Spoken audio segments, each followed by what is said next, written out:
Hello students, myself Vinita Kumbhar, teacher in Department of Mathematics, DES Ferguson College, Pune.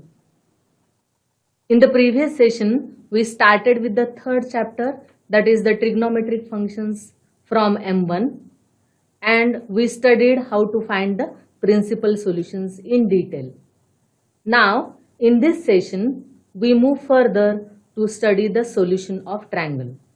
We study the details using PowerPoint presentation.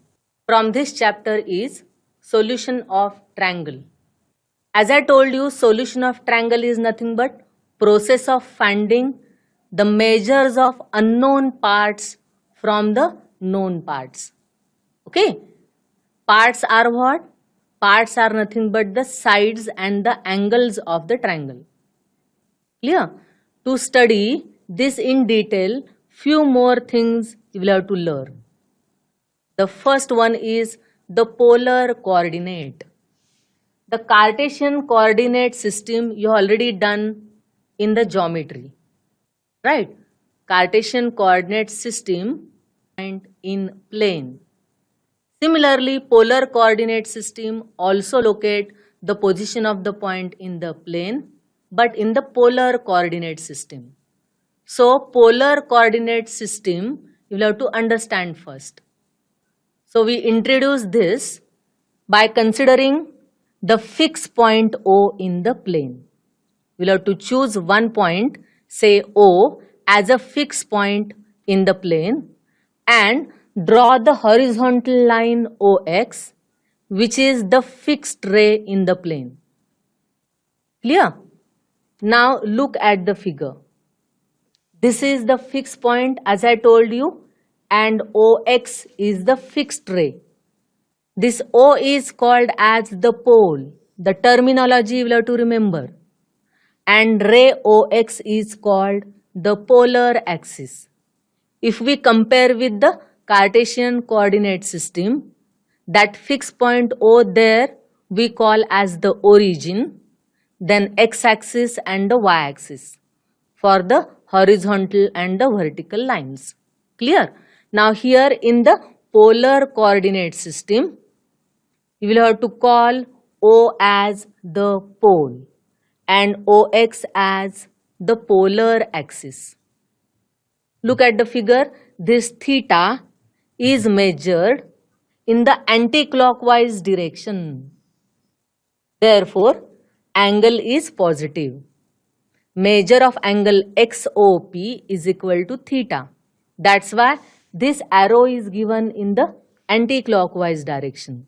And we'll have to assume length OP is equal to R. No need to write L round bracket OP is equal to R. Now this is the convention. If we write OP equal to R, we mean that is nothing but the length. Okay. So with these assumptions, we define the polar coordinates. Remember, this O is the pole. This OX is the polar axis. And length OP is equal to R and the angle XOP is equal to theta. Then the ordered pair R theta. This ordered pair R theta determines the position of point P in the plane. Remember, the order is very important. Why? That's why the name ordered pair is given.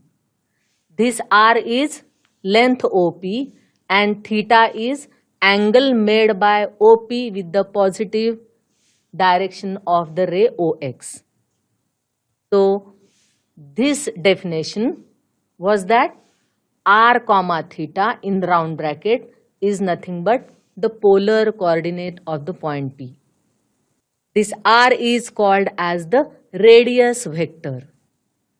The terminology we'll have to remember.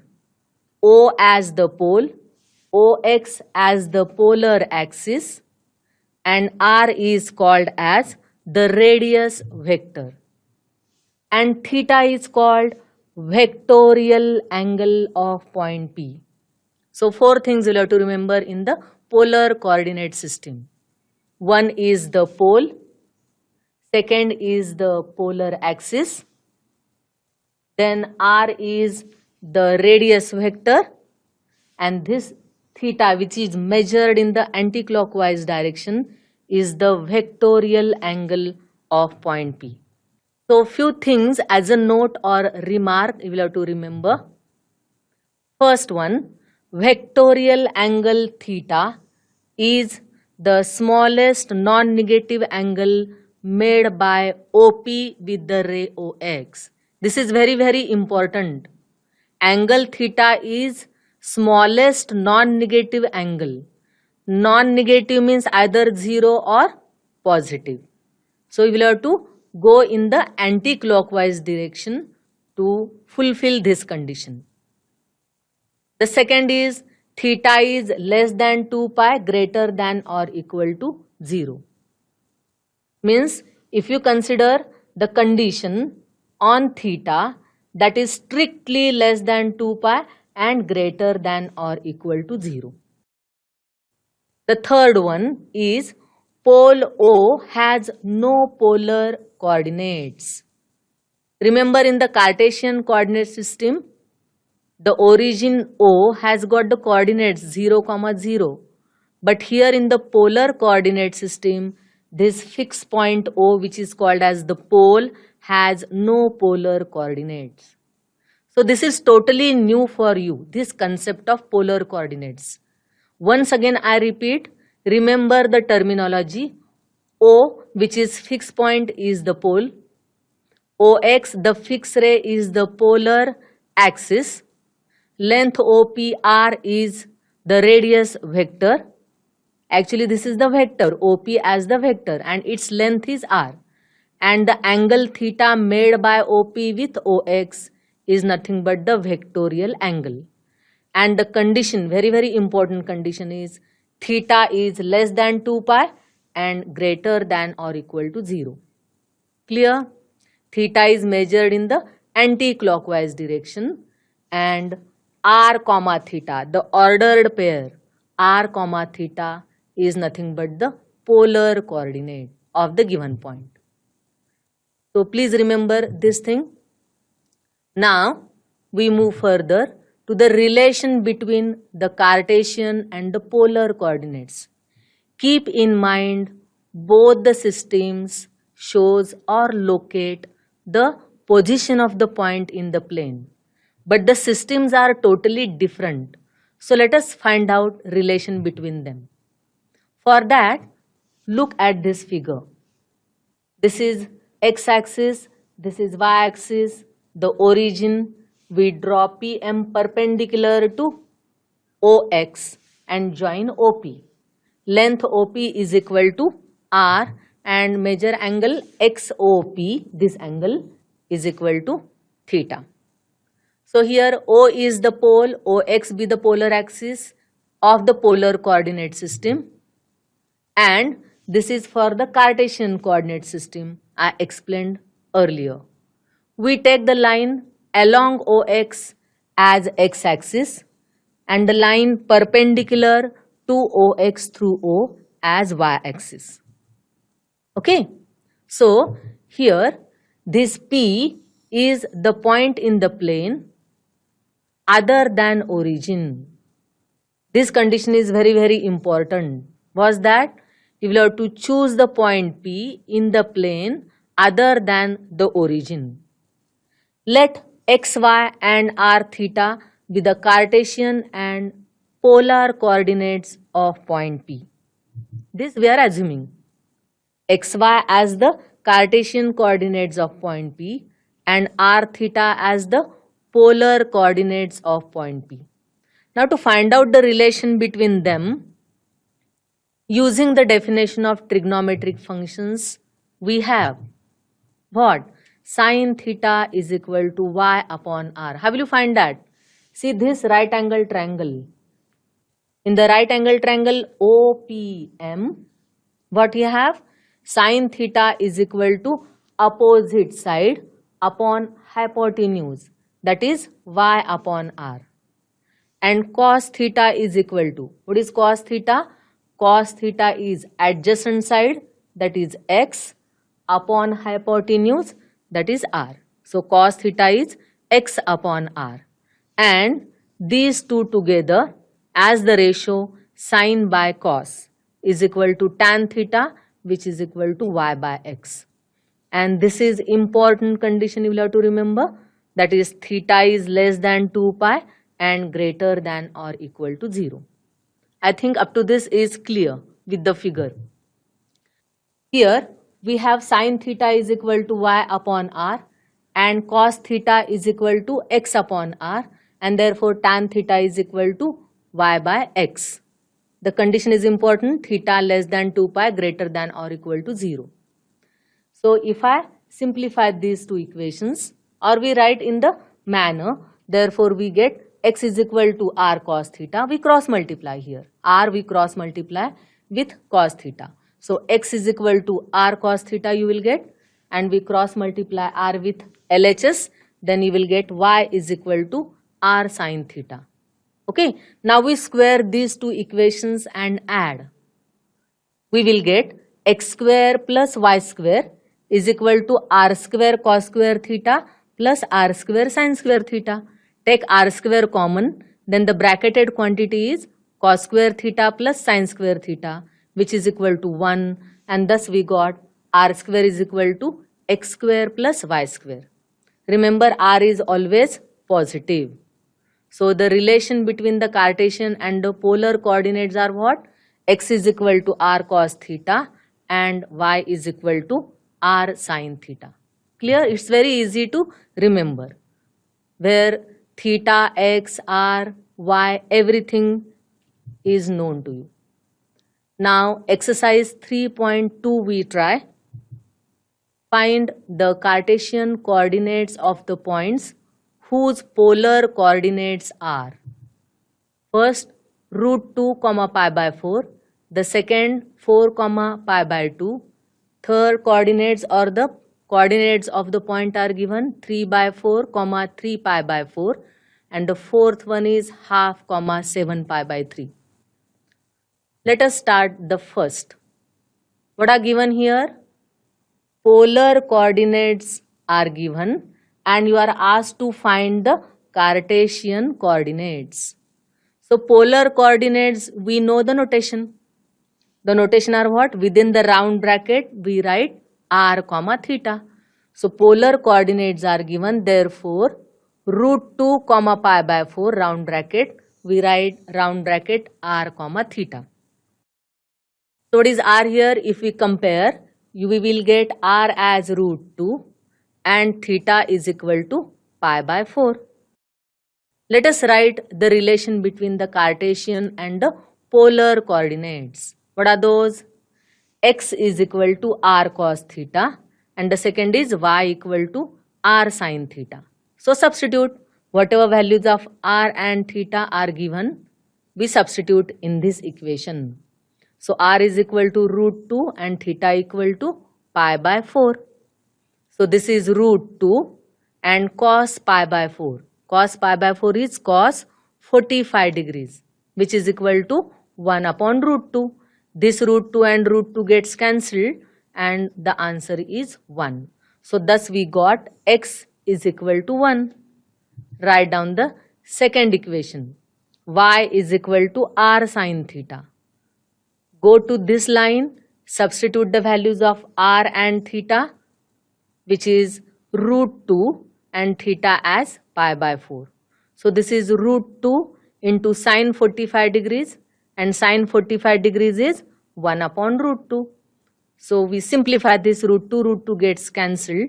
This root 2 and root 2 gets cancelled and the answer is 1. Thus we got the y coordinate as 1. Therefore x comma 1 round bracket is equal to round bracket 1 comma 1. These are the Cartesian coordinates of the given point. So the method is very, very easy. For 2 marks this will be asked in exam. So if the polar coordinates are given, we can find the Cartesian coordinates and vice versa. With the equations x is equal to r cos theta and y equal to r sin theta. Very, very easy. Now let us have the second sum. What is given? Here the polar coordinates are 4 comma pi by 2. Okay, so the first step is what? Write down the polar coordinates using the notation round bracket r comma theta and compare. You will get r is equal to 4 and theta is equal to pi by 2. Right? Here the value of r is 4 and theta is equal to pi by 2. Let us write down the relation x is equal to r cos theta. Go to the line above and substitute the values here. R is equal to 4, here we put, and theta is equal to pi by 2, which is 4 cos pi by 2. Pi by 2 means how many degrees? Is 90 degrees, and cos 90 degrees is always 0. Therefore, we have 4 multiplied by 0 is equal to 0. Clear? Write down the second equation. Y is equal to r sin theta. Put r as 4 and theta equal to pi by 2 in this equation. So we have 4 sin pi by 2. Now pi by 2 90 degrees. Sin 90 degrees is always 1. Therefore this is 4 multiplied by 1, which is equal to 4. So thus we got x is equal to 0 and y is equal to 4. Clear? See, every time we are using these two equations and we are substituting the values to get the Cartesian coordinates. So what we can write? Round bracket x comma y is equal to round bracket 0 comma 4. See, the method of writing the solution is also very important. So what are the Cartesian coordinates? The Cartesian coordinates are round bracket 0 comma 4 for the polar coordinates 4 comma pi by 2. See, only 4 to 5 steps are enough here. No need to write the extra steps. For example, this is 90 degrees, etc. Now you know pi by 2, pi by 3, pi by 6 in degree measures. And we are coming across the same type of angles. Therefore, you will have to recall the values of the trigonometric functions. Okay. So here the final answer is what? 0 comma 4. You will have to conclude in one line. Okay. These steps are very important in the solution. Let us have the third one. What is given? The polar coordinates are given. 3 by 4 comma 3 pi by 4. First we compare this with r comma theta. So write down r as 3 upon 4 and theta is equal to 3 pi by 4. So once you wrote this, the immediate step is write down the relation between the polar and the Cartesian coordinate system. One of the equation is what? X is equal to r cos theta. So what is r here? 3 by 4, substitute. And theta is equal to what? 3 pi by 4. So we write 3 pi by 4 cos of 3 pi by 4. Now finding the value of cos 3 pi by 4 is very difficult. I mean using the tables. Right? So you will have to split the angle 3 pi by 4 so that finding the value becomes easy. And how will you do that? Using the rules of allied angles. So again and again I am telling you that you must be very perfect in the rules of allied angles. You will have to do more and more practice on that. We split 3 pi by 4 as pi minus pi by 4. Okay. But what is cos of pi minus pi by 4? You will have to recall that figure, all STC rule. Pi minus pi by 4 comes in the second quadrant. And in the second quadrant, only sine and cosec are positive. The remaining trigonometric ratios are negative. Therefore, cos pi minus pi by 4 is minus of cos pi by 4. Using the rules of allied angles. 3 by 4 as it is we write. And cos of pi minus pi by 4 is minus cos pi by 4. So the overall term is negative now. So that is minus 3 upon 4, and cos 45 you know is 1 upon root 2. Substitute and simplify, you will get minus 3 upon 4 root 2 as the x coordinate. Okay. Now let us write down another equation. Y is equal to r sine theta, and this is equal to, now we substitute the values. R as 3 upon 4, theta is equal to 3 pi by 4. Again, as I told you, finding the value of sine 3 pi by 4 is little difficult if you are finding directly. Then you will have to split that so that finding the value becomes easy. So we write, or we split 3 pi by 4 as pi minus pi by 4. Now see the difference, 4 pi minus pi, that is 3 pi by 4. Now see the quadrant, in which quadrant that pi minus pi by 4 lies. That is in the second quadrant again. And in the second quadrant, sine and cosec are positive. Sine theta is positive, sine of the angle is positive.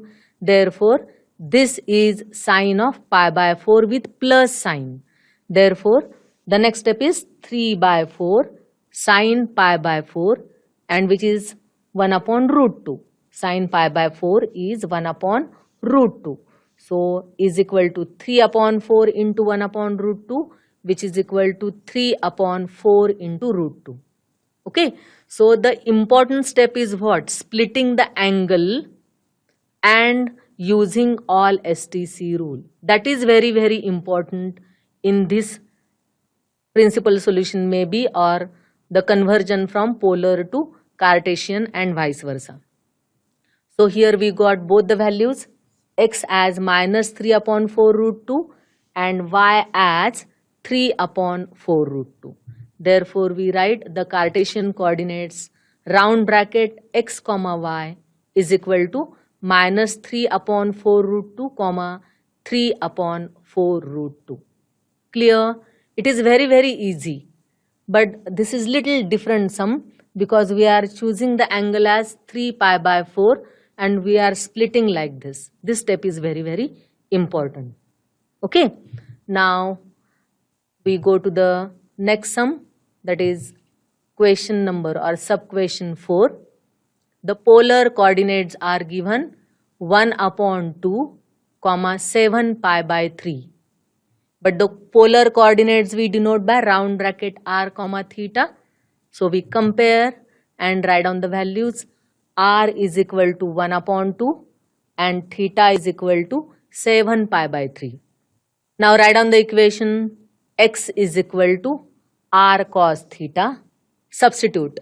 R is 1 upon 2 and theta is 7 pi by 6. Now finding cos of 7 pi by 3, it is not 6. Cos of 7 pi by 3 is difficult. Finding directly the value of cos 7 pi by 3 is difficult. Therefore, we will have to split the angle 7 pi by 3 as 2 pi plus pi by 3. Remember, in each and every sum we are writing the angle in the form of allied angles. And then we are using all STC rule. Now check this addition. 3 2s are 6 pi plus pi, that is 7 pi by 3. Okay. Now with the rule, what is cos of 2 pi plus pi by 3?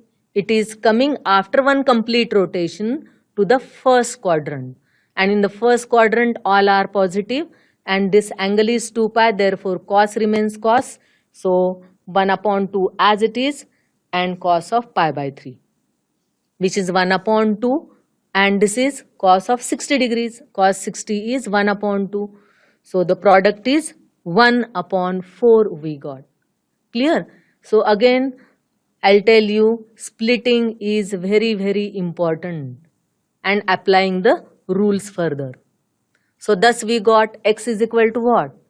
X is equal to 1 upon 4. Now the next equation was that y is equal to r sine theta. Put r as 1 upon 2. Put theta as 7 pi by 3. Again we split like in the previous step we had done, which is 1 upon 2 sine 2 pi plus pi by 3. Now what is sine 2 pi plus pi by 3? After one complete rotation, it is coming in the first quadrant. So either use this method to confirm or use the rules of allied angles. This is integral multiple of pi. Therefore, sine function remains sine. It is sine of theta, that is sine of pi by 3, and further confirm the sign. It is coming in the first quadrant, therefore sine of 2 pi plus pi by 3 is positive, that is sine of pi by 3. Getting it? So we solve this in the next step. 1 upon 2, we simplify. 1 upon 2 sine of pi by 3, which is 1 upon 2 sine of 60 degrees. Sine 60 is root 3 by 2, and 1 into root 3 divided by 2 into 2, which is root 3 upon 4. Clear? So we got here the Cartesian coordinates x comma y as 1 upon 4 comma root 3 by 4. These are the required Cartesian coordinates. See, this is very easy method. With the two equations only, we are finding the conversion from polar coordinates to the Cartesian coordinates. Important is what? Splitting the angle and using the rules of allied angles. Okay, clear? So in all, we have done the 4 sums for the conversion of polar coordinates to the Cartesian coordinates. See, in the second article, solution of triangle, today we got the relation between the polar coordinates and the Cartesian coordinates, and we tried few sums from exercise 3.2, and I'm sure you will try the remaining sums. If polar coordinates are given, how to find the Cartesian coordinates. Okay, thank you.